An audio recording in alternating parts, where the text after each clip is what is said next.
लोकसभा चुनाव के दौरान खाली हुई यूपी की 10 सीटों पर होने वाले विधानसभा उपचुनाव के लिए समाजवादी पार्टी और कांग्रेस तैयारी में जुट गई है। विपक्षी गठबंधन इंडिया में शामिल ये दल उपचुनाव में यूपी सरकार पर कई मुद्दों को लेकर लगातार हमलावर है। पहले बुलडोजर एक्शन पर विपक्ष सरकार को घेर रही थी, लेकिन अब सियासत में भेड़िए की आमद हो गई है।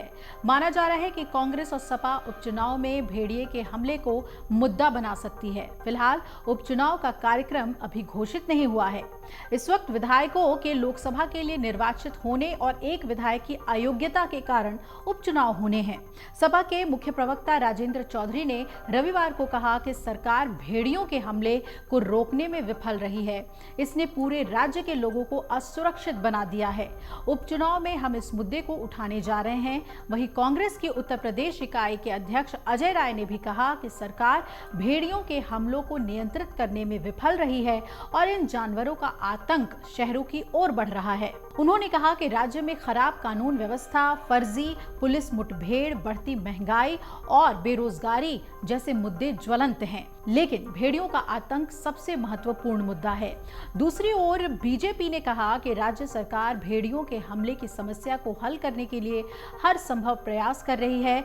बहराइच जिले के महसी तहसील के 50 गांवों में करीब 15,000 की आबादी इन दिनों आदमखोर भेड़ियों के आतंक से जूझ रही है और इन जानवरों के हमले में अब तक 6 लोगों की मौत की पुष्टि हुई है। 2 और लोगों की भी मौत भेड़ियों के हमले में होने की बात कही जा रही है, लेकिन अभी इसकी पुष्टि नहीं हुई है। वन विभाग ने चिन्हित किए गए 6 में से 4 भेड़ियों को पकड़ लिया। बाकी बचे 2 भेड़िए पिछले 10 दिनों में वन विभाग के 165 लोगों की टीम की पकड़ से बाहर हैं। भेड़ियों के नाम से शुरू हुआ ये आतंक अन्य जिलों तक भी जा पहुंचा। हालांकि दूसरे जिलों में हुए ज्यादातर हमले सीआर द्वारा किए गए बताए जा रहे हैं। राजधानी लखनऊ के पड़ोस में स्थित सीतापुर जिले में भी संदिग्ध जानवरों के हमलों की खबरें हैं। पिछली 2 सितंबर को एक गांव में ही 3 महिलाएं अज्ञात जानवरों के हमले में घायल हो गईं। स्थानीय लोगों ने दावा किया कि महिलाओं पर भेड़िए ने हमला किया था, लेकिन वन विभाग जानवरों के पैरों के निशान और अन्य प्रमाणों के आधार पर सीआर द्वारा हमला किए जाने का शक जता रहा है। उधर शनिवार को पीलीभीत जिले के जहानाबाद क्षेत्र के 2 गांवों में कथित सीआर के हमले में 2 बच्चे और 5 पुरुष घायल हो गए। कांग्रेस और समाजवादी पार्टी द्वारा भेड़ियों के हमलों को लेकर सरकार पर लगाए जा रहे आरोपों का जवाब देते हुए बीजेपी के प्रदेश प्रवक्ता आलोक वर्मा ने कहा, चाहे जंगल के भेड़िए हों या समाज के भेड़िए, खतरनाक जानवरों को खुलेआम घूमने की इजाजत नहीं दी जा सकती। वर्मा ने यह भी कहा कि समाजवादी पार्टी और कांग्रेस दोनों ही समाज के भेड़ियों यानी कि अपराधियों का समर्थन करती है। समाजवादी पार्टी सीधे उनका समर्थन करती है, जबकि कांग्रेस अप्रत्यक्ष रूप से उनका समर्थन करती है।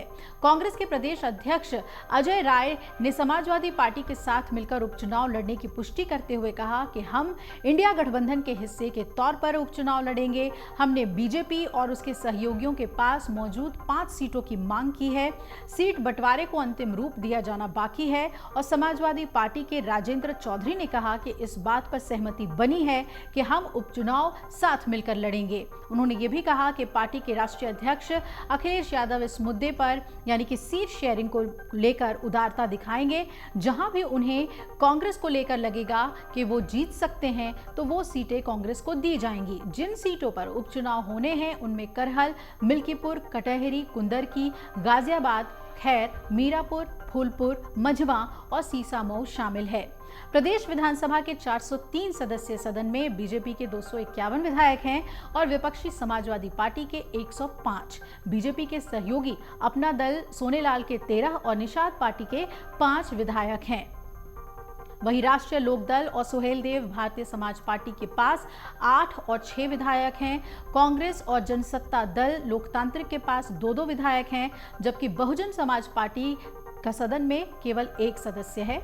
ऐसे में यूपी का ये उपचुनाव 2027 से पहले राजनीतिक दलों की ताकत को आजमाने का एक बेहतर मौका है। इसलिए कोई भी दल इस चुनाव में पीछे नहीं रहना चाहता है।